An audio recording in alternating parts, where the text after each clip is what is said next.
welcome to Signatures and Finish, a podcast. I'm your host, DS Walk. Good to see everybody on this lovely Tuesday day. I about to say Tuesday day in USA. Joining me as usual, my tag team champion, tag team partner, my homie, who's stuffing his face right now. I am not. Eaten. That was a solid 30 seconds ago. Okay, yeah, he stuffed his salad 30. He fastly ate his salad 30 seconds ago, ladies and gentlemen. Fastly ate his salad. Like, when we came on, I said, you ready? Give me 10 seconds. It's true. I was not stuffing salad, though. I can promise you that. And the man with the tossing anything. And the man with the 9 o'clock shot who said that I don't care look, Jamie. Sometimes you wake up and you're just like, I don't care today. So today was that day. I see, man, because sometimes I just don't. You also see why I don't grow facial hair, because it comes in like this. Yeah, but you gotta give it a chance. You have to give it a chance. No, because then it's gonna start like getting itchy and stuff. Like by tonight, I'll end up shaving it all off. So maybe he'll shave it off tonight. Oh no, it will be. It'll be gone by tonight. Yeah, we'll see by Saturday. That'll just be new growth at that point. Anyhow, man, it's good to see everybody. Good to have everybody back on the show. It's good to be on the show because we got a lot to talk about here. And the one thing I want everybody to do before we start talking is make sure that you share, like, and subscribe to the show.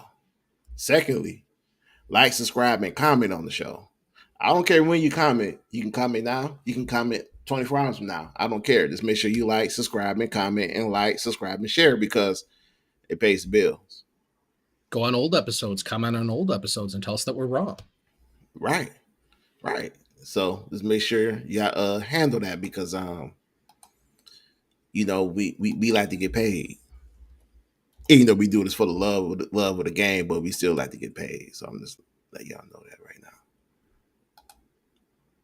That way production values go up. Yeah, I mean, if y'all don't start contributing, Jamie gonna be out here farming. And I don't farm. So say, what do you know about farming? I actually know nothing about farming. I'm not talking about Farmington Hills, Michigan. No, we ain't definitely not talking about Farmington Hills, Michigan. In fact, I haven't been to Farmington Hills, Michigan in a very long time. All right, so where do you want to kick this off at? Well, let's kick this off with the Roman Reigns interaction with his former wise man and the tribal thief as they came out to interrupt Roman Reigns when he was about to say something important, I'm presuming, because he started off the show. Is it bad to say that I'm kind of over it already? I'm really over it. You're over making Paul Heyman like the gift that everybody wants to just try and take, and I'm mad at you because you took this from me kind of thing. Like, I'm kind of over that whole aspect of it. We all know that Paul Heyman's always going to stick with the young up-and-coming guys to turn them into the megastars. So, like, making a storyline about, like, oh, he's going to turn it. Of course he is, because he's always going to stick with the new blood. That's what he does. That's what he helps build them into stars. Where was Roman Reigns before Paul Heyman? Everybody hated him. That's where he was. Braun Breaker was quickly going to go down that path. He had his little pop at first. Oh, he's explosive. And then people started to see he's pretty basic and he can't talk. He's worse than Scott Steiner when it comes to talking. Scott Steiner was at least funny. Braun Breaker is not funny. So they at least caught that quick enough to pair him up. And Bronson Reed, Bronson Reed's already been released once. They weren't going to do anything with him if Paul Heyman didn't get his hands on him. Well, I don't think Braun Breaker actually tapped into his personality yet, but still having him with Paul Heyman does help. During this segment, Roman talked about how he got taken out on a stretcher, and he has said, my dad has been taken out on a stretcher. My uncle has been taken out on a stretcher. And right when he about to say something else, that's when Paul Heyman and Bronson Reed came out. And it led to making a match at on Saturday, where it would be Bronson Reed versus Roman Reigns in an Australian street fight for Crown Jewel in Perth, Australia. Shout out to Australia. Because when Hopefully I it's back think to that. Crown Jewel, I think Australia. I don't think of the Middle East at all. I think of Australia when I think of Crown Jewel. Sure, you do. Exactly. Oy. Oh God! And because you said that, you went out of focus. I know my camera's just like just save yourself and get off camera. Yeah. Stop making fun of Crown Jewel. It's not making fun of Crown Jewel. It's making fun of the fact that you named an entire pay per view after Saudi Arabia, and then you're not even doing it in Saudi Arabia anymore. But what do I know? You know. Yeah, what do you know? You know nothing. I know nothing. And they made, like I said, this is an Australian street fight, and to me, how much I do like the match, Bronson Reed versus Roman Reigns. It does to me. It doesn't have to be a street fight. I mean, it seems like they're renaming all these street fights. All these Well, street everything. fights got a different name, and I know you call it lazy booking because it is short and kind of lazy. How okay, this is a gimmick match. It was a popular gimmick match, but just call it a street fight instead of an Australian street fight. I mean, what's the difference between an Australian street fight and a street? Every wrestler has to have their own gimmick match. How many casket matches have we had since The Undertaker retired? How many casket matches did we even have when The Undertaker actually wrestled? Maybe 6 or 8. We're not talking house shows or anything because sometimes they'd throw that in just for fun, but like televised actual casket matches, there's like 6, 8 maybe in his entire career. But yeah, now it seems everybody has to have their own version of a gimmick match, and they are all typically street fights because that's the easiest thing to book because you just basically are giving up a fancy name for a no disqualification match. But yeah, I agree 100% that just throwing a Australian street fight, they're going to put one little item in there to make it different. It's just like Sheamus's Donnybrook matches, you know. You put the little fake bar stool out there and all that kind of stuff, and all of a sudden it's a Donnybrook match. Like, it's dumb. Hey, I do think those two working together is a highlight. They're good in the ring together. So I'll give them that. And Bronson Reed needs as much love as he can get because I don't think they're going to do anything with him. If it wasn't for Paul Heyman, they would just let him go and just disappear somewhere. Yeah. So I did look up, I'm gonna comment on that. I did look up an Australian street fight. So an Australian street fight consists of boomerangs and barbed wire while they play knifey and spoony. I don't know what playing spoony is, but PG show, we'll leave it at that. I don't know what spoony is. Yeah, so that's an Australian street fight. Boomerangs and barbed wire while they play knifey and spoony. I swear, if one of them tries to throw a boomerang, I will just stop having to watch wrestling at that point. If one of them actually tries to throw a boomerang, hey, I mean, that's an Australian street fight. if they want to pick the boomerang up and hit each other with it, I'm okay with that. But if one of them tries to throw it at the other one, no, just no. Yeah. But to me, in this match, only thing about this match is it has to go in the favor of Bronson Reed. He has to go over. He has to win this match. He lost to Roman in Clash of Paris. But if you want to make him a legitimate competitor, a legitimate threat, the Vision has to win this match. Because if they lose, how are we going to take them serious? It can't just be like Seth Rollins win his big match. Okay, we take that serious. No, Bronson Reed needs to win on Saturday so we can actually take him serious or take the group Vision serious. I wouldn't put it past Triple H to have Bronson Reed lose and have Seth and Braun Breaker win. It wouldn't surprise me in the least bit. Well, Braun Breaker's not even in the match. Or yeah, he's not. No, I'm just saying, like, if he had a match. Yeah. Because again, Bronson Reed was just thrown in there. Like, how do you go from having a program where you do 6 tsunamis on Seth Rollins and take him out of the picture to all of a sudden, oh, Bronson Reed's back from his foot injury, and we're just going to throw him in the group with you guys because why not? And their explanation is, oh, they know he's such a badass that they just want him on the team. Like, definition of lazy. I've went a couple of weeks without saying lazy booking. You said it.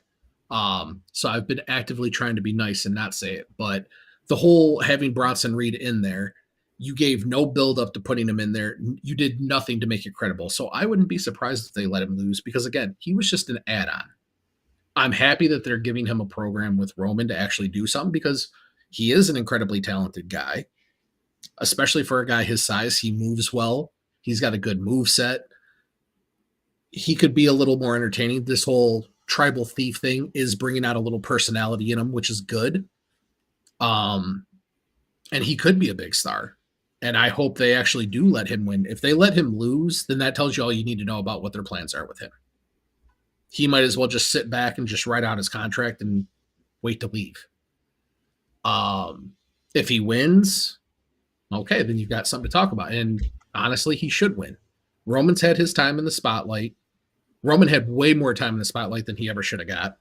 So he needs to be pushing people and getting people over at this point. If he went on a 2-year losing streak, it would be good for everybody.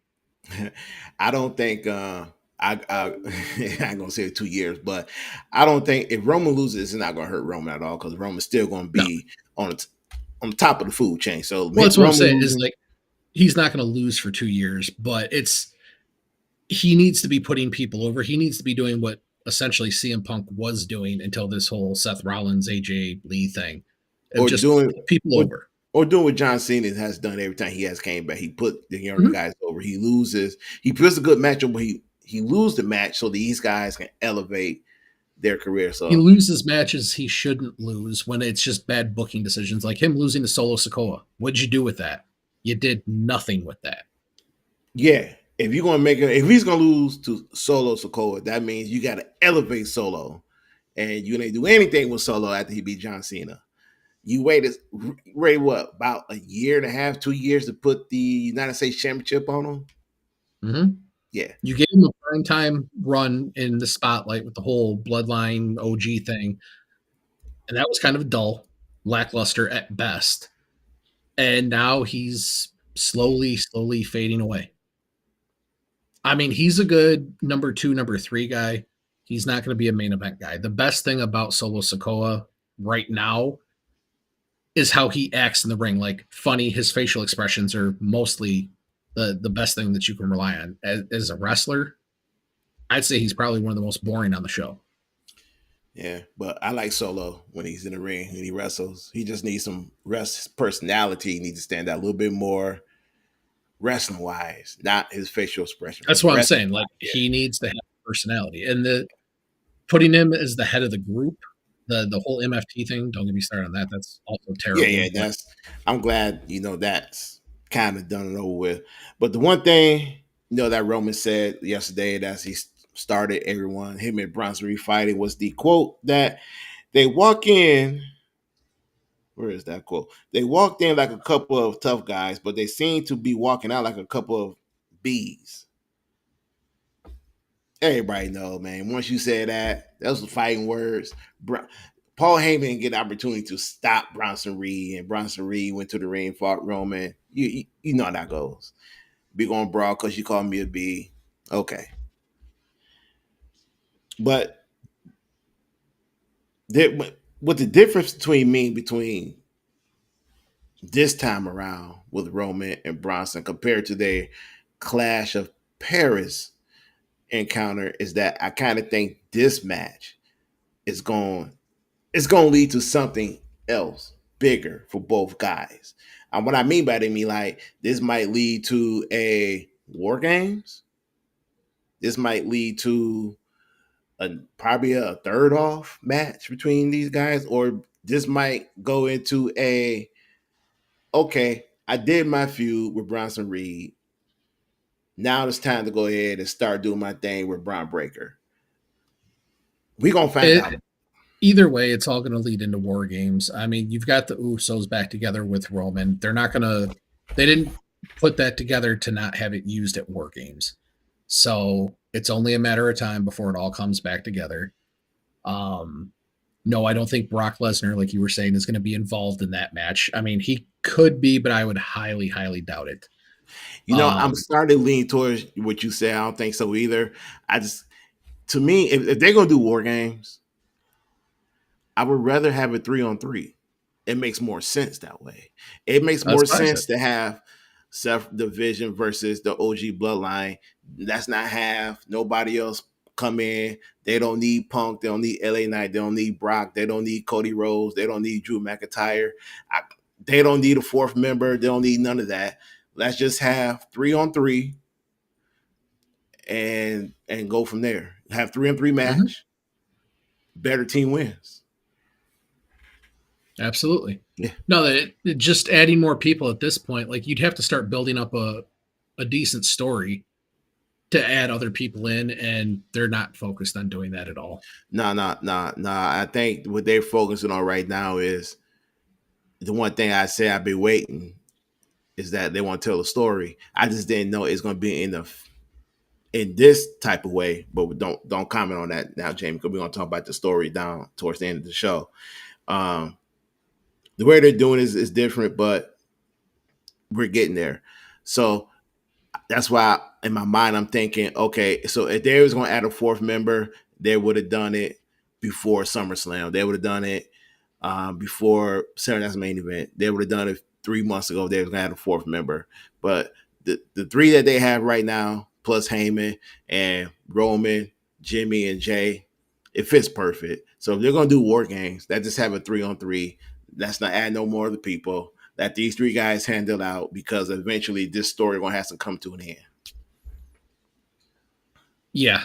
The sooner the better with the whole OG bloodline thing. Like, just let that go.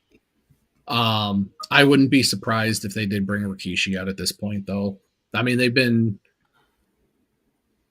social media things like that for so long about Rikishi coming in to be the new guy and blah, blah, blah. I wouldn't be surprised because at this point, Triple H promised a lot of stuff for WrestlePalooza that they flat out didn't deliver on. And I think they started to like maybe work that way to deliver on the stuff they were supposed to deliver on WrestlePalooza. Well, they have to. I mean, if you look online, there's fired Triple H petitions all over the place right now. And I haven't signed any of them, but I probably should. Not that it would do anything, but You can't sign, bro. We got a podcast. You can't be signing stuff like that. I You mean, if trying there to, was ever a case to make for getting rid of him, I mean, now the current state of WWE would be a good case. His yeah, best days have passed him at this point. yeah. Um, but no, the OG bloodline thing, like you've already pushed Jay as a main event guy, you've already pushed Roman as a main event guy. Do something with Jimmy, and then you'll have all three guys in the singles picture. But yeah, keeping them as a faction and that they're all supposed to be like subservient to Roman doesn't make any sense at this point anymore. Um, but yeah, I mean, biggest thing is hopefully Bronson Reed does win. If he doesn't, then that tells you all you need to know. Yeah. You're just going to be waiting for him for his contract to be up so that he can go somewhere else. Well, I'm not going. Well, I definitely ain't gonna go that far. I just think, to me, it's important that he wins because honestly, if you look at it, the Cody Rhodes and the Seth Rollins match, that's separate and that's personal for Seth Rollins because there's things that he has said on the show yesterday that kind of makes you feel like, all right, it, for him, win or lose, there's a lot of consequences. So to me, that's a separate thing. So let's get to this Becky Lynch versus Maxine Dupri match. And I'm gonna say this, Jamie. Do you know the last time Maxine Dupri was in the wrestling ring? I'd say early summer. You are almost close, my friend. The last time she was in the wrestling ring wrestling was when Maxine Dupri, Otis, and Tozawa defeated American Made. Main event, September 1st. Oh, it was September. I was thinking that was more like July, but okay. Nah. late Otis was summer. back in September. Yes. Really? Thought he Yes. was because I know he was on like NXT or something. I thought he was just getting back. No. Okay. No. That was the last time she was in the ring, and many times we seen Maxine Dupree in the ring. It did not look too good at all. She looked like a deer in headlights. She looked like a woman who just learning how to wrestle. That's what they're making her look like, Yeah, though. I That's know. the whole Yeah, point. I know. We know that. I'm happy to see her win because from an athletic perspective, she's probably one of the most athletic women that they have, period. And she's shown flashes of like she could really do something, but she's always put in a role where she has to be saved by another girl or saved by Otis or something like. Give her a chance to actually do something. I mean, the whole alpha whatever at this point, Alpha Academy, like it's not a thing anymore. Like they don't have any structure. They don't even come out together half the time now. Like just let it go. Let them all go their separate ways. Well, I think we see that they have gone their separate ways with the yeah, her Otis and Tozawa. We pretty much say they broken up. We seen Otis on Triple A, but we ain't see Otis on Raw. We seen Tozawa on Triple A. We didn't see him on Raw. Hmm. I wonder why. And plus, now we see Maxine Dupree being with Natalia. So Yeah. it's kind of sad that they broke it up. And by the way, before I continue, where's American Made? If I remember correctly, Master Gable told them to before I come back, better have some gold around your waist, some championships. But Chad Gable has been gone for a while. Though I forgot when his return date is. It's probably not going to be for a while. He's still recovering from that shoulder surgery. Yeah, and American Made just suddenly disappeared. Ivy Nile disappeared. Brutus disappeared. Julian. Julian disappeared.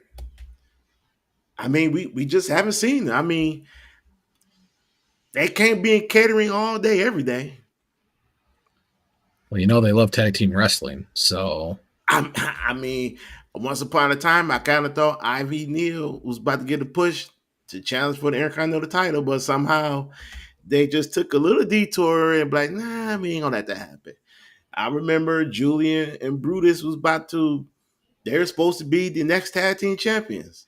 They were the best young tag team in the WWE. Somehow, some way, they're not even there anymore. But that's for another time, another day, because it's just kind of, I'm just saying a lot of things that it just don't make sense. But hey, are one of them hurt right now? Because if one of them's hurt, that makes sense why they're not on TV because they're not going to try and screw themselves by pushing one of them and doing what happened with the Usos. yeah, but I remember who was, when Brutus was hurt, Julian went on a solo and he did pretty dang good. And that's the problem is if one of them starts picking up traction, it kind of screws everything up. So, neither one of them shown on here right now. I'm showing Austin Theory, Aria Bennett, Chad Gable, Liv Morgan, Zoe Stark, Rey Mysterio, Apollo Cruz, Ilya, Gunther, and Kevin Owens. Gunther's back though. Apparently, that's the final opponent for Cena. Yeah, that's the rumor one. And that's one of what I heard for a long time. It would be Gunther. I mean, to everybody, why it don't make sense.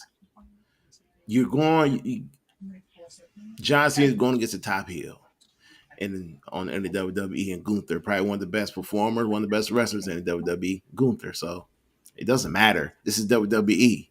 It doesn't make sense. It's just going to be a wrestling match. No, it doesn't need a story. It's just John Cena's final match. That's all we need to know.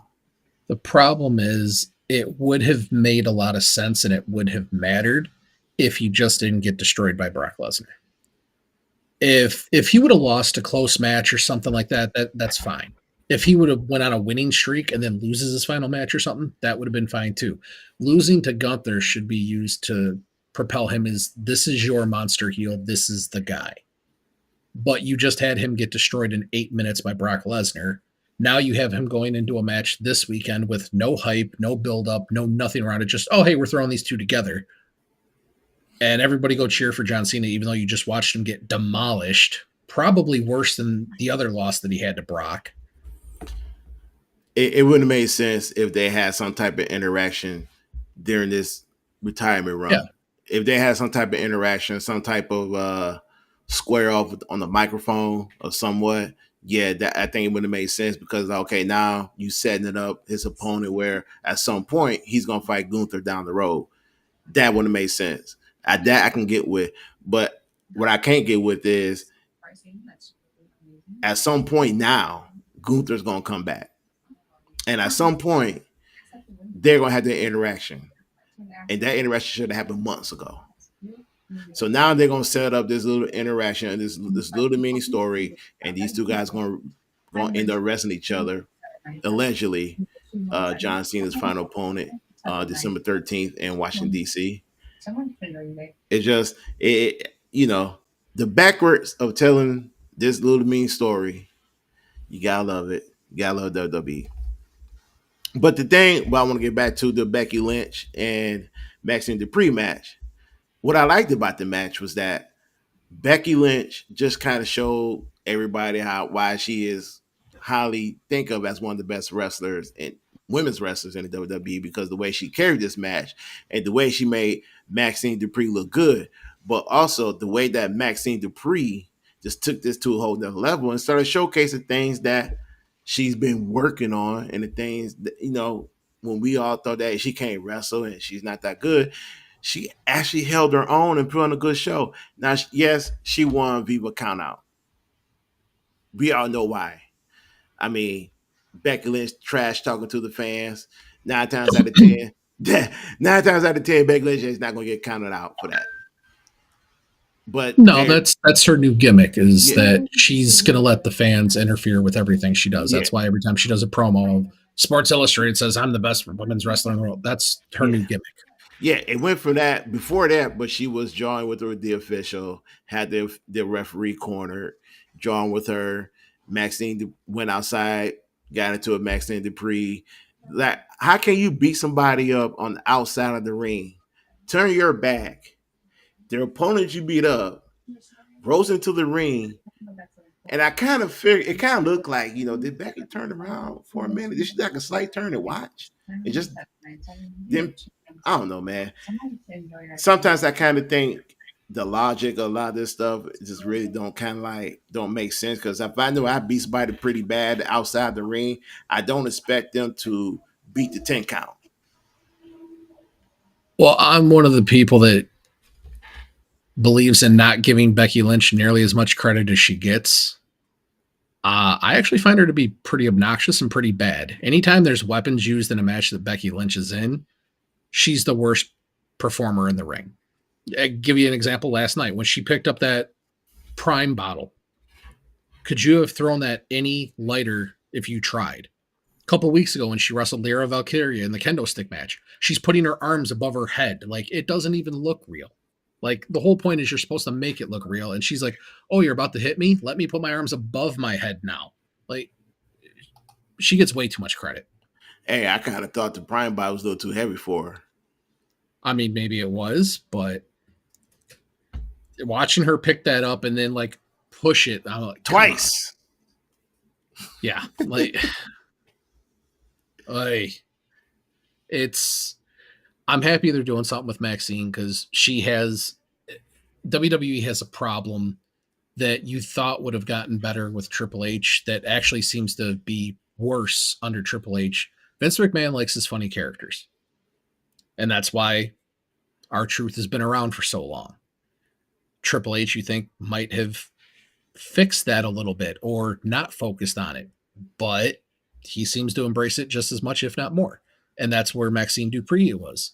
She was the funny female on the roster. She'd put herself in the weird situations, things like that. Not to the same extreme of, R-Truth, but having to be rescued by Otis or Tozawa or one of the other girls, whether it was Ivy Nile before she went to American Made and all that kind of stuff. Like, she was pigeonholed into this is what you're going to do, just like Tozawa. Tozawa's never going to do anything in WWE. You were a 24/7 champ 744 times or whatever it was. You and R-Truth, like, that's your career. Now, if you're just in it for the money, you're probably making a pretty good amount of money because you're still there. But as far as like a legacy in wrestling, like nobody's going to remember you Hmm. at all.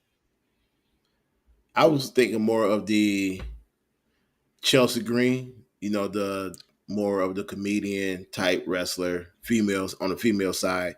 But the And only that's difference the is other is problem. that she's been champion and she's pretty dang good in the ring when she does wrestle and she does carry a lot of matches. Maxine Dupree, I always thought that she was that one female wrestler who it would take time for her to get her niche and baby and get and showcase what she can do. But I am glad that she put on a hell of a match with Becky Lynch. And I know, like you said, you don't get Becky Lynch without a credit. I'm gonna give Becky Lynch without a credit because that's something that she didn't have to do. She really didn't have to put over Maxine Dupree like she did, and she made it believable. That's one thing, Becky. She made it believable that Maxine Dupree can beat her. And even though Maxine Dupree did won, but she made it believable that hey, Maxine did this beautiful fisherman suplex on me. She put me in the Kurt Angle / Chad Gable ankle lock and almost made me tap. Now, in the past we didn't see that from Maxine Dupree. And to your, like you said, they probably had her act this way because they don't want her to. They want the people to think that she is not a wrestler or a good wrestler. But when we seen out of Maxine Dupree, that fire, and she just kicked to another gear, it's the thing what I want to see Maxine Dupree do all the time when she steps in the ring, when she's being challenged. So the next Yeah. match I want to get to is one of your other favorite wrestlers, Lyra Vikira versus Roxanne Perez. And look, we're gonna keep this short because we know what this is leading to because she has Bailey on her side and Rock, Rock Raquel Roxanne. Rodriguez. Yeah, no, Yeah. Raquel, Roxanne and Raquel, Raquel.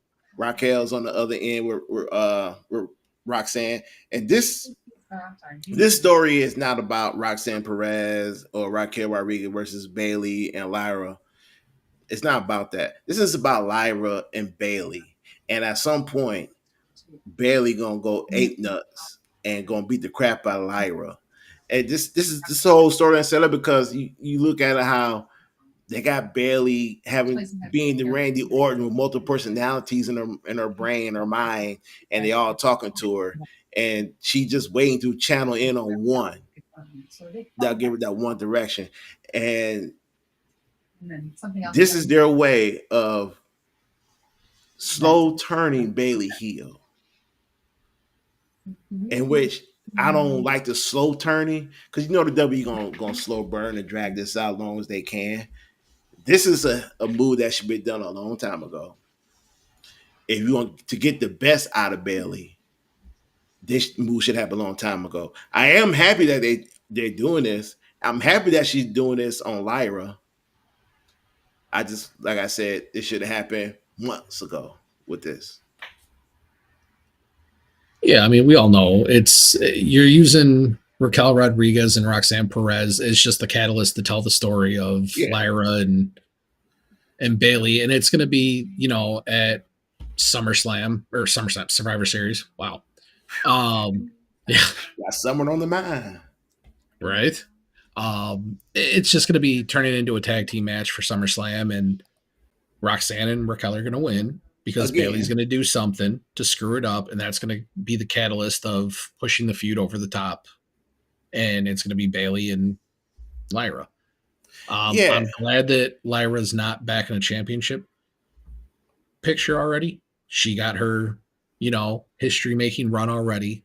Give her some time. You don't want to push her too fast because, again, they're trying to get her to relate to the fans, and I don't think it's really working. And I think that's part of why Bailey's involved in this feud is to make her more relatable, but it'll be good for both of them. yeah. I think for the longest time we all questioned, why they took Bailey off the WrestleMania card or why they didn't give Bailey her title shot when she won. And I think and now we see why. It's because they trying to tell the story of her and Lyra. and by her costing Lyra some matches, and by her losing to Lyra and losing to Becky, now it's kind of like we do with Bailey, or what Bailey do with herself. Why is Bailey hearing these things in her hearing these things in her mind?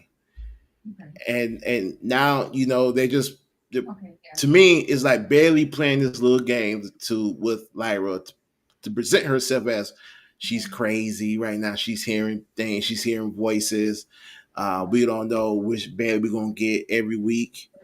To me, it's this game that Bailey is playing, and she just setting up Lyra to the big boom. Well, the problem And I would have with it is how many crazy women do you want to have? You've got, Alexa Bliss with her supposed to be doing the crazy thing, even though she never does anymore. You've got Bailey doing the whole crazy thing now. You've still got AJ Lee, which that's very much part of what her whole character was. Like, how many of them do you want to have? personally, I like Crazy Alexa better, but hey, that's just me.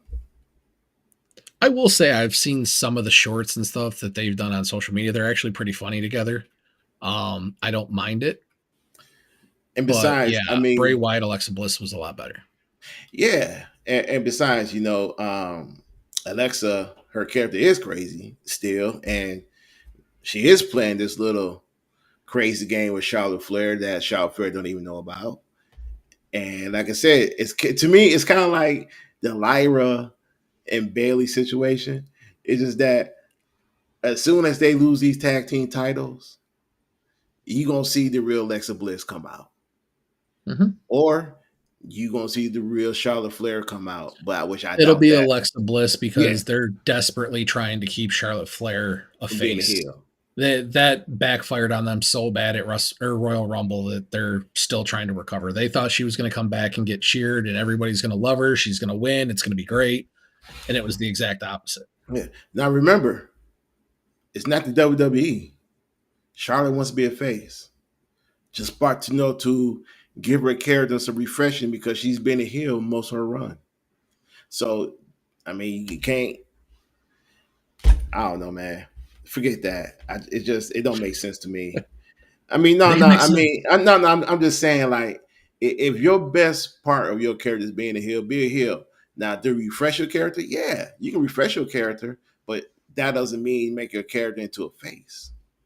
Refresh your character means by give them a new appearance, give them a new look, do something different, but still be a heel.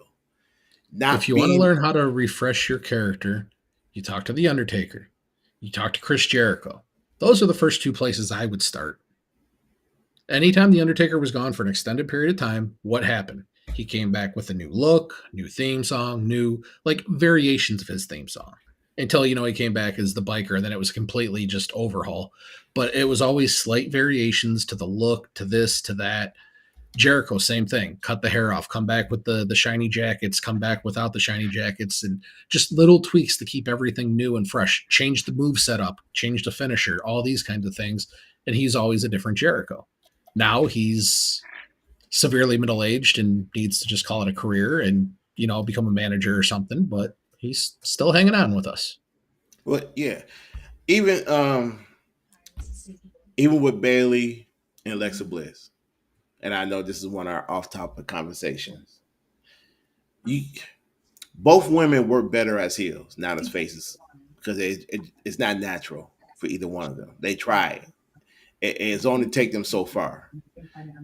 With Bailey, you just got to keep her heel, but got to make her a little meaner. And I know that's kind of like with Bailey. No, that's not her personality really because she's a hugger and all that. But when she was a heel, that was her best run. When she was fighting Io Sky, when she was fighting Mercedes Monet, that was some of her best work. Well, That she does a heel just fine. Like when she was yeah, doing the damage control thing, yeah, she could it pull was it off fine. just But when fine. I mean make her meaner, I mean make her tap into that next level of heelness. Well, yeah. Make her tap into the next level. Well, Alexa Bliss, to me, Alexa Bliss, she don't need to tap into the next level of healing because she is there. I just want them to just let her display and bring it out. She is there. I mean, They because just need to let her she got the revert tools back. of Bray Wyatt. She Yeah, got the she's tools. she's got the inherent. Everybody's always going to tie that look to Bray Wyatt, so everybody's always going to assume that she's going to be. I don't want to say the anti-hero, but she's going to go to the dark side whenever she Yeah. wants. Almost like a Finn Balor being the demon. Like once in a great while, I'm going to pull it out and do the demon thing, which I think he needs to bring that back for a championship run. Even he needs a Um, he'll refresh. yes, he does. Um, but Bailey, I think they need to go like the only true monster heel that you have in WWE for the women is Nia Jax.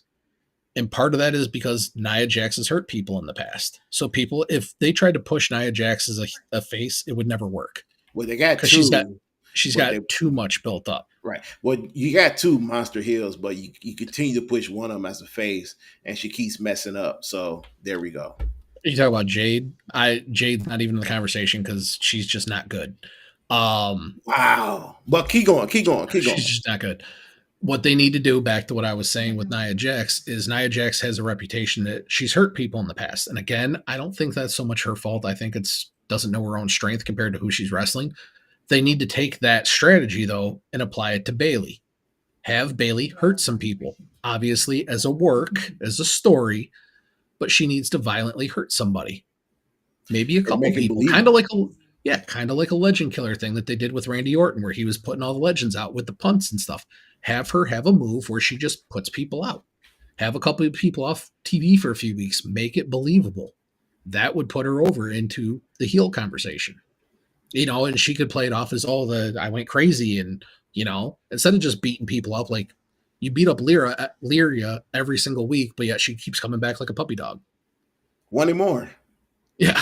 So I think that's what they should do. They just need to have her hurt a couple people as a work and let it build up that way.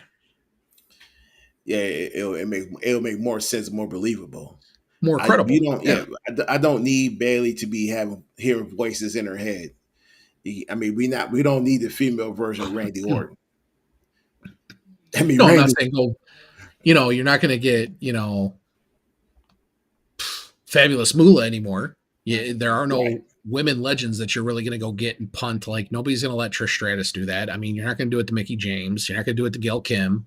right So nah, and Mae Young's not here either, so that's definitely not going to happen. that's what I So was trying to think of at yeah, first, and I couldn't put the first name together. yeah. So I mean, listen, I mean, if you want to make Bailey hear voices in her head, that's fine. But at some point, that got to lead up to this big heel turn she's going to do, and when she makes that big heel turn, eliminate the voices in her head, and she could just be one of the top female heels in the WWE.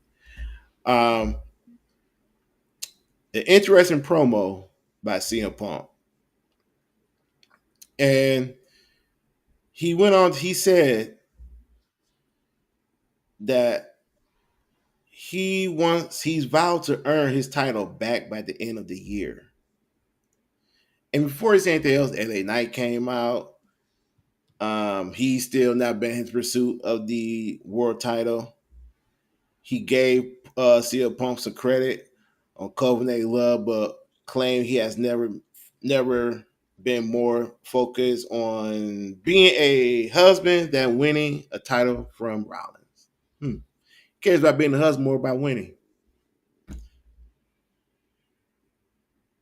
And LA Knight went on to say, "Hey, I never lost to Rollins. You did. You got pinned by him." And then Jay Uso come out in his pursuit of being the number one contender, again, winning his title back from Seth Rollins.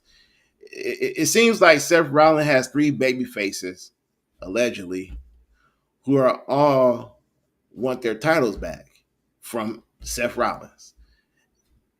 And then it get a little interesting because CM Punk, Jay Uso, and LA Knight get into this big argument. Jimmy Uso comes down to protect his brother.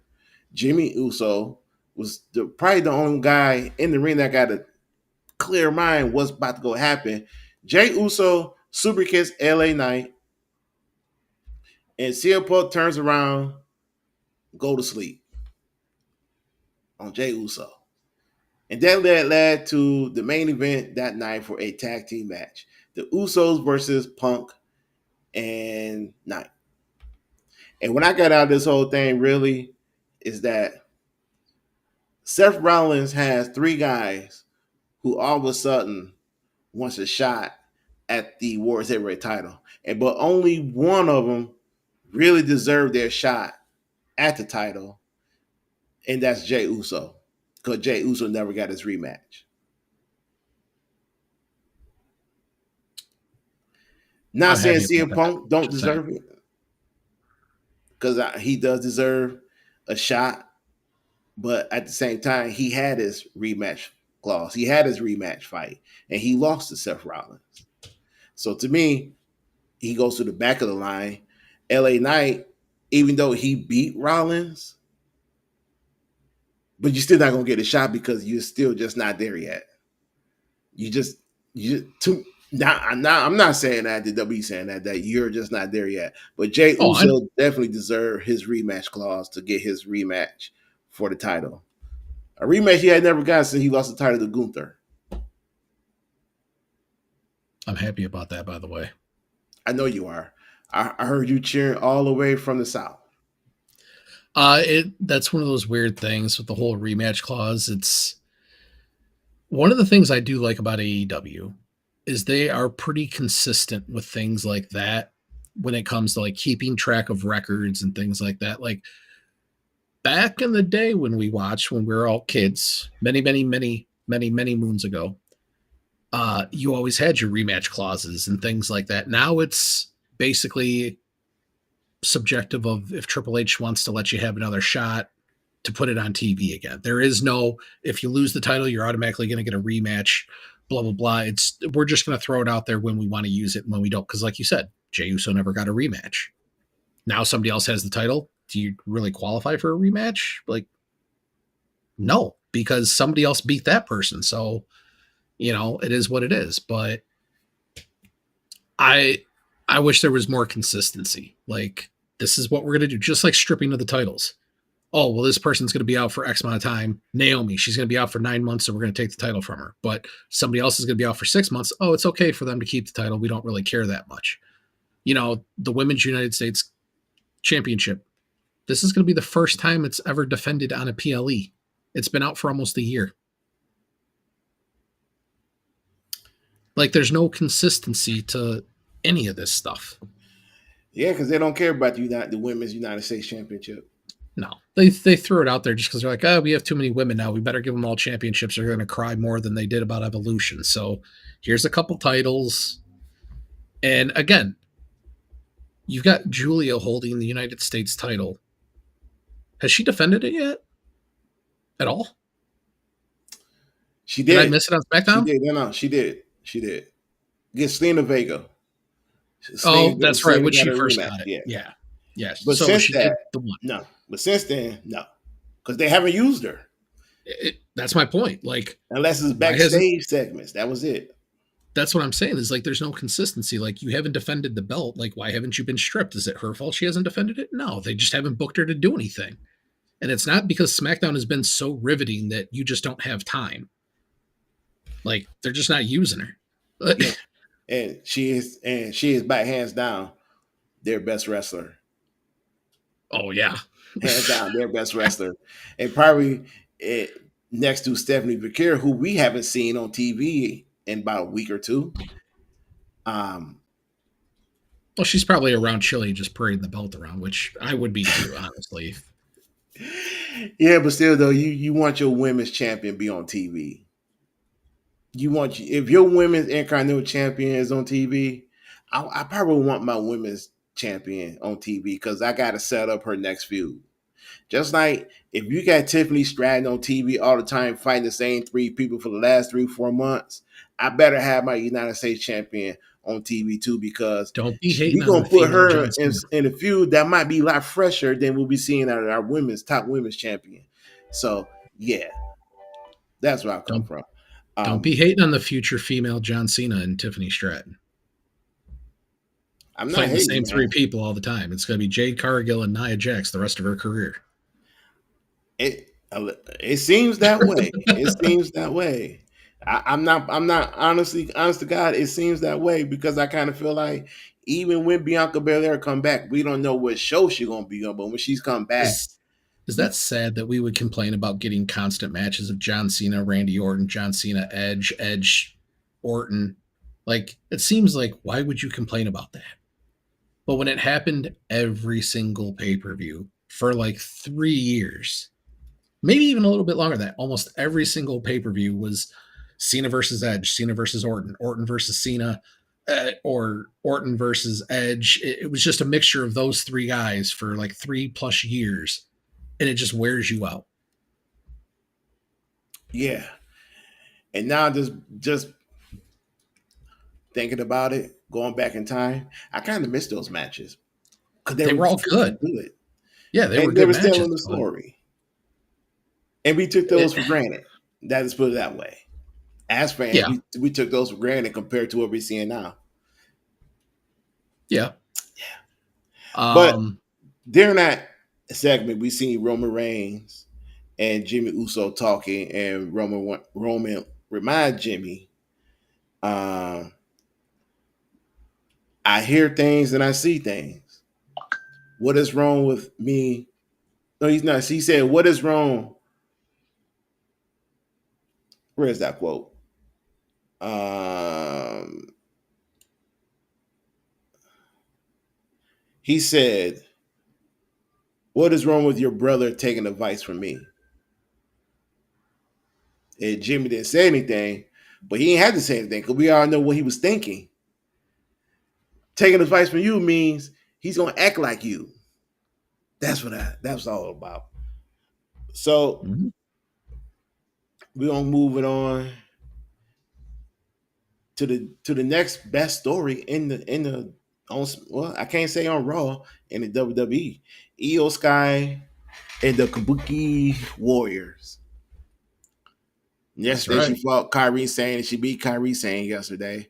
It was probably one of the best matches of the night. I thought EO lost because Asuka was No, no, holding her excuse arms. me. Io Sky lost. I'm Yeah, I not was used gonna to say. Io. I'm not used to Io losing. I don't think nobody's used to Io losing. Well, and that's part of why they're doing it right now too. Yeah, yeah. And she lost to Kyrie Sane yesterday. Then afterwards, that she got jumped by Asuka, and Kyrie Sane hit her with the elbow from the top rope.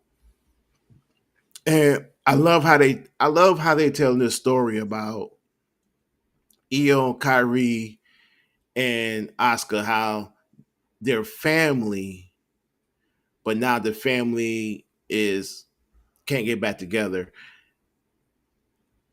Io looks up to Oscar. Oscar was her mentor. Kyrie looks up to Oscar. Oscar's her mentor. Oscar has done a lot for them. Oscar has shown them the way, shown the ropes. But now we see Oscar in a different light because it seems like Oscar is, I don't want to say a little jealous, but she is jealous because of the success of EO has been given and has been we have seen that EO is on top of the world, on top of the women's division, though she is not the women's champion, but she's very important. And Mhm. Oscar mind, that should be her. They should be talking about her. Once upon a time, Oscar had an undefeated streak in NXT. Once upon a time, she took that undefeated streak into the WWE, and for whatever reason, I'm sorry, off topic conversation time, they had her losing to Charlotte Flair on the main roster for the championship, which didn't make no sense to me. But over the years, Oscar Oscar has not been portrayed as the top women superstar, and we know why, because Oscar doesn't speak good English. They didn't give her a mouthpiece, so in a way, that will hurt you in the WWE if you can't talk very good English because you can't relate to the crowd. What did I She say still a can't long talk good. time ago? Hmm. What did I say a long time ago? Like one of the first episodes of the show that we did. I said Stephanie Vacher and Julia need to learn English, and that was directly because of Asuka. If you can't speak English, they are not going to do anything with you. It doesn't matter how big of a star you are, they won't do anything with you. Right. And even though throughout the years they have put the title on Oscar, Just imagine how big of a star Oscar could have been if her if she had a mouthpiece, or if she would have took the time to learn English back when she was in NXT. Because NXT, really back in those days, they didn't really care if you didn't speak English or not. I mean, she was undefeated, but once you went to the main roster, you have to be you have to learn your English if you want to get that push. I mean, this Like proof is in the Shinsuke. pudding. Proof is in the pudding. I mean, you just said it. Julia and Stephanie have been working on their English because they had to relate to the crowd. Now, with Asuka, even though her English is broken, she's somewhat relating to the crowd. Same with Io, but Io is more over. Io is younger. Io English is not as great, but it's good enough. Well, And it's the getting simple better fact that too. she put on 5-star matches when she get in the ring, especially when she fights Bianca, when she fights Rhea, when she fought Stephanie, I'll and give you a plus she comparison. has a. If you watch Lucha Underground, everybody knew who Io Sky was when she came to the WWE. Io Sky is the female version of Shawn Michaels. She can work with anybody. And that And the she's bigger the person that she wrestles, the better she is. yeah, and that she's flamboyant. She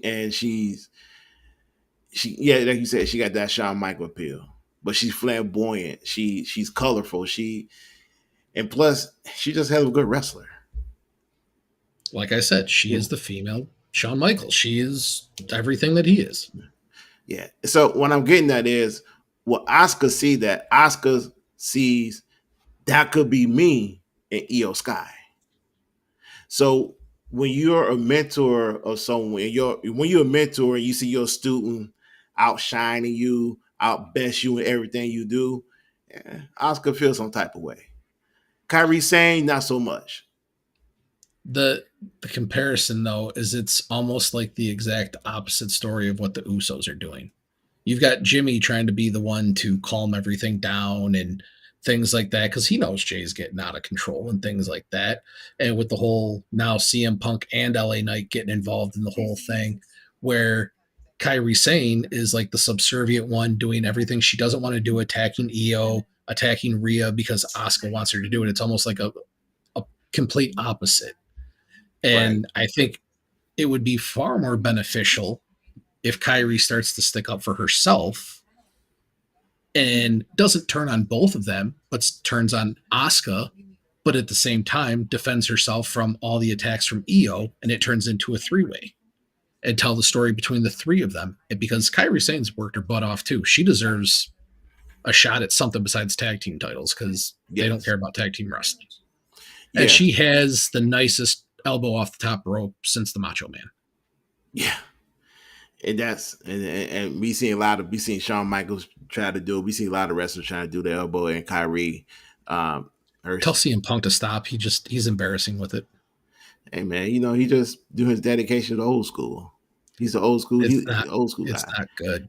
It's not good. He's the old school guy. But but to me, this Kabuki Warrior storyline and how she forced Kyrie to be in this tag team with her. And to me, Oscar don't need to force anybody to join her because Oscar alone is a badass. Excuse my language. She a badass. Now, if we're gonna say like all, it's kind of like to me is if you just have all three together and they don't have to be no tag team and they just be a family, that's great. But you got her and Kyrie in the tag team, EO solo. It's kind of like Oscar want to be the solo act, and she want EO to be a tag team with Kyrie. So Oscar can go out and try to win singles gold instead of tag team gold. Mm-hmm.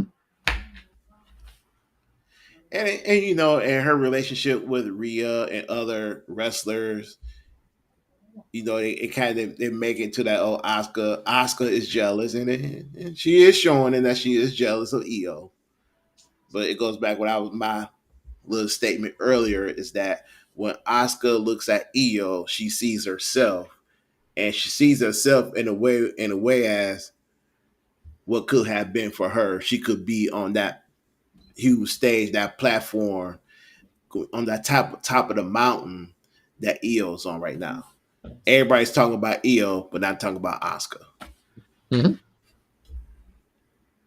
Yeah, and I mean, she was out for a year almost Yeah, with a knee injury, so it's a good way to play the story up. Is like almost she's been forgotten about.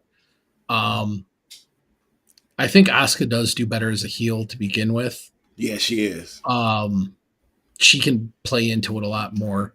But I would still like to see it, like I said, if Kyrie starts to defend herself against Asuka and it turns into like a three-way thing, I think that would be super beneficial. Oh heck Uh, yeah! And to me, I just look at they had nothing to do with Rhea Ripley. She just a body that's threw in here. She took yeah, some beatings from Oscar, took some beatings from Kyrie, and she just was throw in this she was story. just the catalyst for the story. That's Yeah, all. just throw in for this story. Because what's she doing now? Nothing Nothing. with them. And once after this match in Perth, win or lose, she still ain't gonna have nothing to do. Unless they're gonna throw her in the main event scene and have her fight Stephanie for the title. Really, that's the only place she can really go right now. Honestly, yeah. And also honestly, that's where Io, well, no, not really. Not really. Because here her and Io didn't finish their story because Io sometimes will remind her, you didn't beat me. Yeah, I mean, Rhea hasn't beat her. Stephanie hasn't beat her yet. Did they actually finish that match? Because every time the match was getting, well, I mean, she beat her for the title, but all the other matches got interrupted.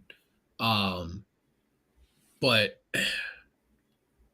the problem is you're gonna have to plan for Liv Morgan coming back because she's gonna be back within the next month Royal and a half. Rumble. Oh, they're Royal gonna Rumble. push it back that long Mm-hmm.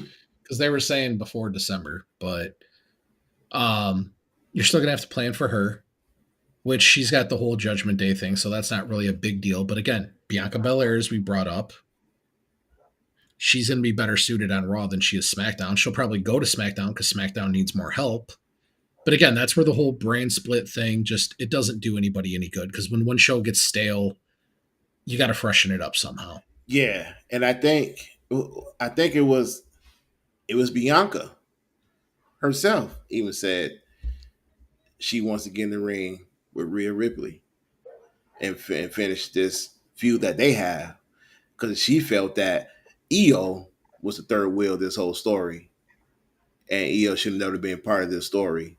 So now that Bianca is out with an injury and it's supposed to be whenever she's 100%, there's gonna have nothing for her. Whenever she comes back, you're right. She does fit on Raw because she can finish up this story with her and Rhea, which will probably, hopefully, it'll lead to a WrestleMania match.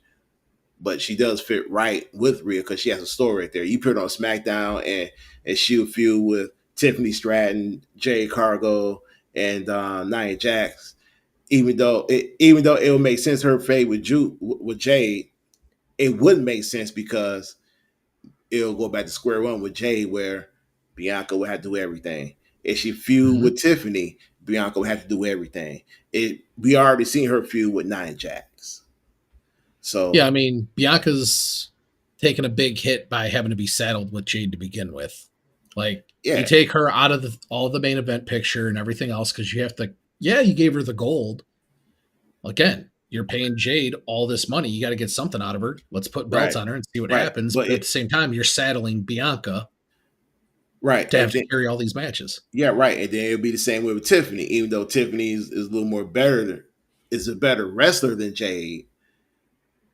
Bianca still had to do everything because Tiffany is still young and She's still young, but she's she could hold her she's a own. lot better But I'm than saying, yeah, she is better than Jade, hands down. I mean, you get 100 people say, "Hey, Tiffany's way better," but with Bianca, she'll get buried. again, that 7 minute match with Jade and Tiffany wasn't because Tiffany can only go 7 minutes. It's because you've hit Jade's 5 moves of doom and it's time to get her out of the ring because it's only going downhill from here. Right, That's what that is. and remember, That's those 7 minutes match. It was good, but that's her limit Hmm. for right now. Until Yeah. until she get accustomed to wrestling. And I mean everything when I said that, get accustomed to wrestling, because there's a difference being athletic and and wrestling. Even Tiffany, even Naya, they're athletic background. It helps, but you got to wrestle too.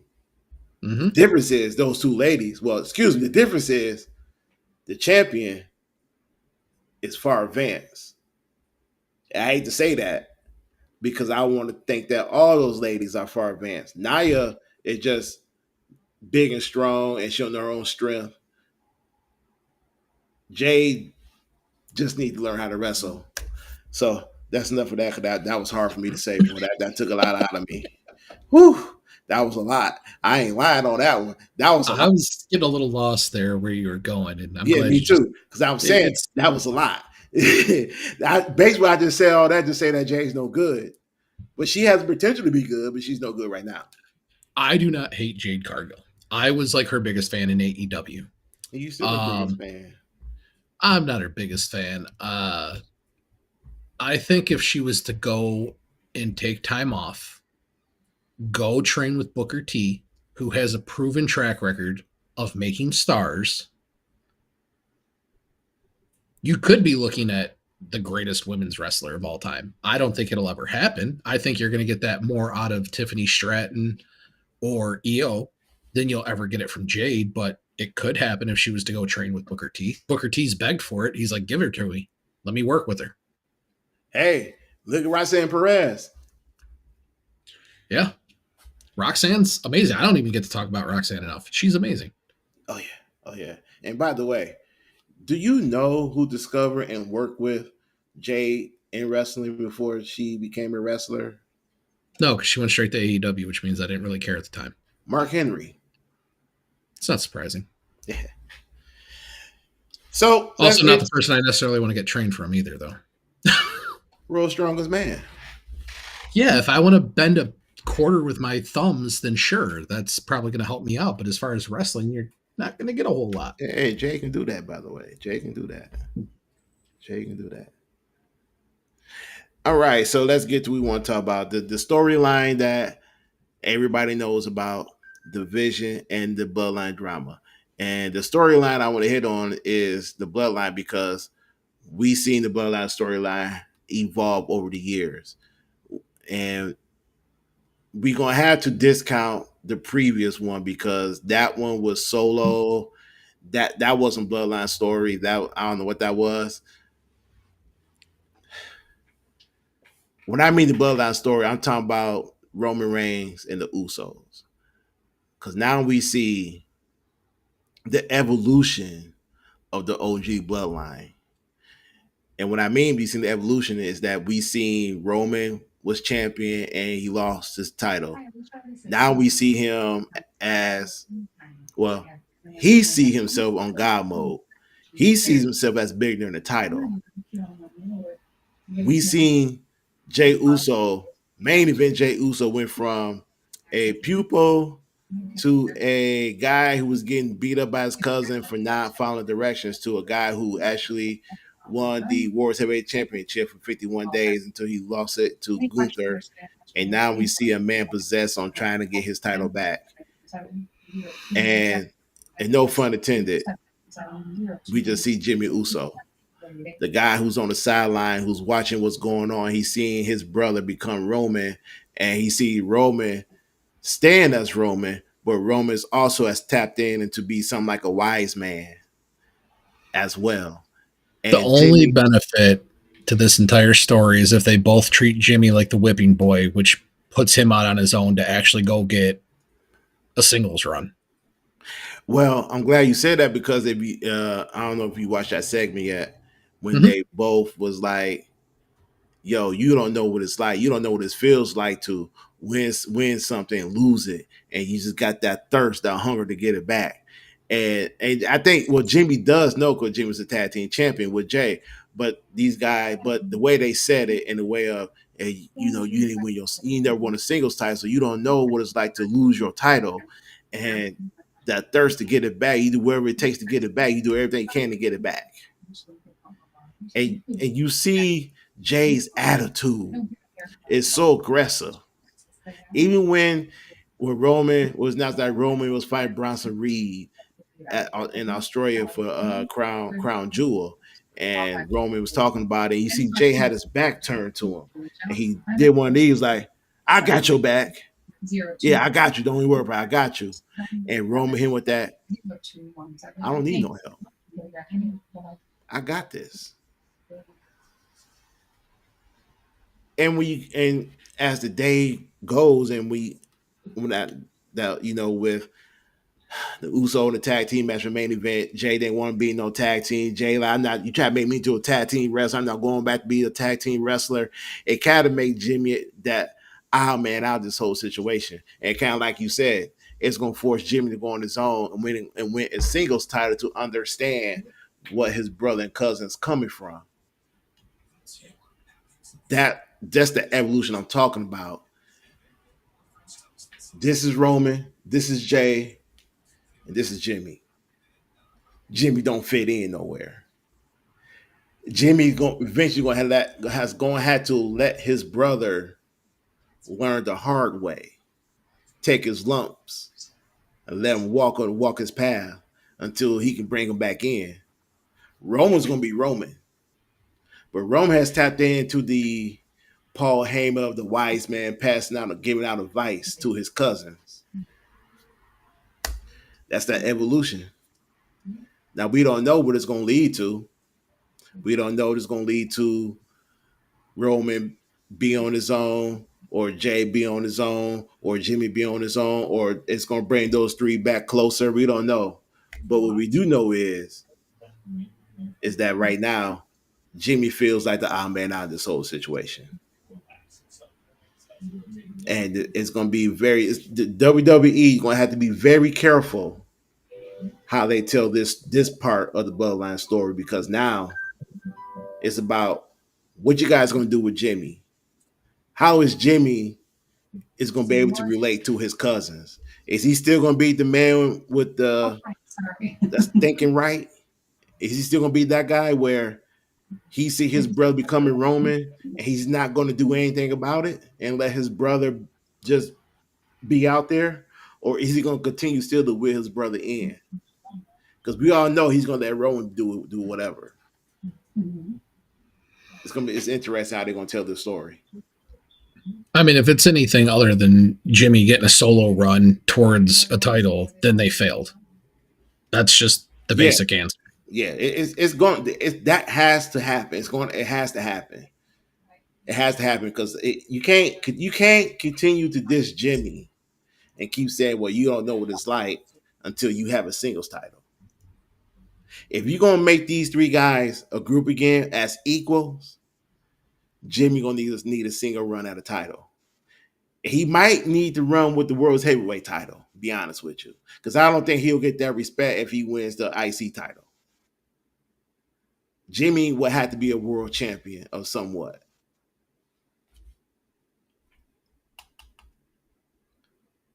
So while my tag team partner fits in his audio, because we couldn't hear what he was saying. He was talking, but we couldn't hear him. Still can't hear you. Still can't hear you over Nothing there. changed No, wait a minute. Heard you that time. Heard you that time. So why he continued? Yeah. We can't hear you. We can't hear you. at all. Now I can. Oh, okay. I didn't change anything. I was just standing here. Yeah. Uh, Sure you I didn't. did. Since oh, I think I know what happened. Apparently, my computer decided to do an update in the middle of doing this, so that's what it was. Um, since Triple H loves his long storytelling, you'd have to have Jimmy go out, win the world heavyweight title, and then Jay, with his thirst for needing the title back, would have to come and try and get a match with Jimmy and play out the whole heel angle. That's the only way that this would really pay off. Definitely. And like I said, like Jimmy will have to win the world title. I mean, putting the IC title, any mid card title on Jimmy, it's not gonna feel the same as what his cousins are, what his cousin brothers talking about. And if you put a mid card title on him, he basically on the same level as Solo, his other brother. So you gonna have to put the big title on Jimmy.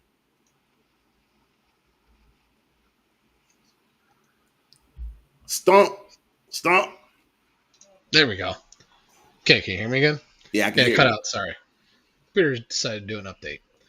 Yeah, But no, that's the only way I see it paying off is Jimmy's gonna have to win a world title.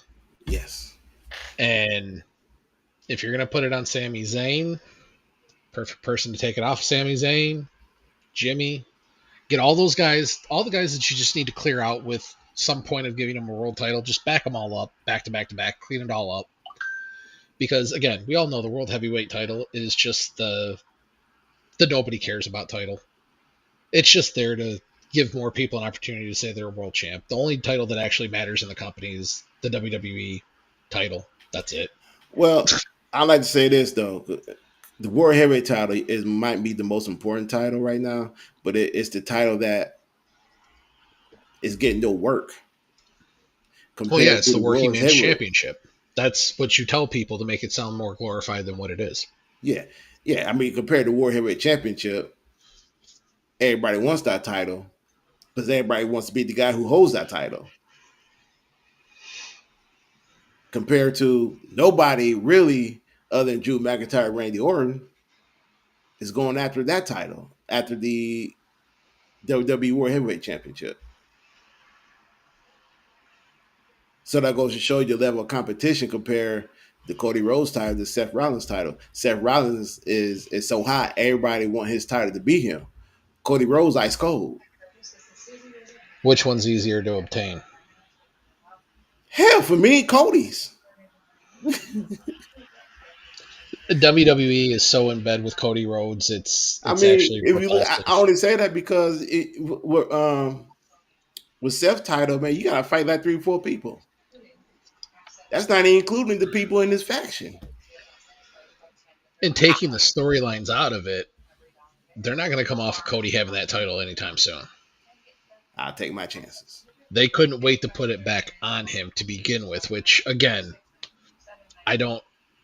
Going back to the whole consistency, you knew he wasn't going to be there to defend the title, to even be around on TV, and you put the belt on him. Where's the consistency? I don't know. I'm still scratching my head over that because we don't need to reissue that one because we both said it on different occasions. If you were smart, you would have had you let John Cena beat Cody Rhodes and have him drop it to Drew To Drew, McIntyre because Drew wanted to fight John Cena and have Drew McIntyre as one of John Cena's opponents in his retirement match would have made perfectly sense. Or if he'd never turned John Cena heel, keep him as a face, he would have fought Drew McIntyre, heel versus face. Drew would have beat him, won the title, take the feud to this year when Cody's done shooting the Street Fighter. You got Drew McIntyre right there waiting on you. worst booking of all time. John Cena heel turn. Yeah. Another reason, the whole Triple H get fired thing. Just saying. Oh, hey, how about this one? How about this one? You could have turned Randy Orton sooner while he was helping Cody the first time around, holding that title. You could have made Randy a heel, have Randy beat Cody, or even better, you could have had Randy beating John Cena. Randy Orton holds the title because what did Randy Orton say? He's looking for number 16 or is it 15? 15. He's looking for number 15. He could have had number 15. He beat his old rival John Cena. He had the title. Cena face, Orton heel. Orton carries the title. You got a built-in story. Randy versus Cody. You was already building up to it. Now we got it right there. There can be battle on out. There could be battle for that title all year to Royal Rumble. Cody wins. Well, this is like WWE says it, and you've said it. They're all about making moments. They're not about telling stories. They went to try and make a big moment, and they failed miserably. I mean, even the build up to it was terrible. Like there was nothing good about that whole angle to start with. But they tried to make a moment, failed miserably, had to commit to it until all of a sudden you're just like, this is going so bad that we're just going to act like it didn't happen. Like that's the ultimate I've given up. Like when you don't even try and tell a story to get out of it, you're just like, nope, it's done. Like didn't take him off TV for a little bit. Didn't John got hurt coming back as a good guy and he just nope, it's done. Yeah. Like that's put your head in the sand and just done. Yeah, it's kind of like, what happened? What happened? What happened? You did a 360 change. What's going on? You know what This happened? isn't this isn't like a Hulk Hogan retirement or a Ric Flair retirement where they're going to have 40 retirement matches. Like he's cut and dry. Like this is the run, this is it, and this is when you chose to let The Rock and Travis Scott get involved. Like, and then they allowed it. That's the worst part is they actually allowed it and thought it was a good idea. Yeah. And then Rock WWE. decides, hey, you know what? Kind of not into this right now, so I'm just not going to show up anymore and just leave him out on an island by himself. Yeah. That's WWE at its finest. I see where AW picked it up. Logic apps. Logic apps. We're gonna tell you one story, but then we're gonna not tell you the story's over, and we're gonna make them go back to this one. And matter of fact, we're gonna change everything around. Like what? Huh? Okay. Yep. So with that said, we covered everything we wanted to talk about. This was a good show. Good show. And my last word is the Seattle Mariners and Detroit Tigers are in a delay right now. So if you're a baseball fan and hoping to watch that game, it's a delay. Gonna have It's to wait. pretty rainy over here, so that would be why. Yep, yep. So hopefully maybe by like 6, 7 o'clock we'll get the game. Other than that, make sure everybody tune in to Dynamite, which is tonight, special because it's baseball. Mm-hmm. Also, make sure you guys share, like, subscribe to our show, please, because we need some views and we want some people. And also, when you comment, be nice. This is a PG show, allegedly. Was somebody not nice to you in the comments? Oh no, that was real cool. They compliment our show. They compliment the To say, show. were they insulting me? Because I'm okay with it if they are. They ain't insulting nobody. I was just saying, for future reference. Make sure you be nice. We like nice things. If you It's be true. mean, we like mean things too.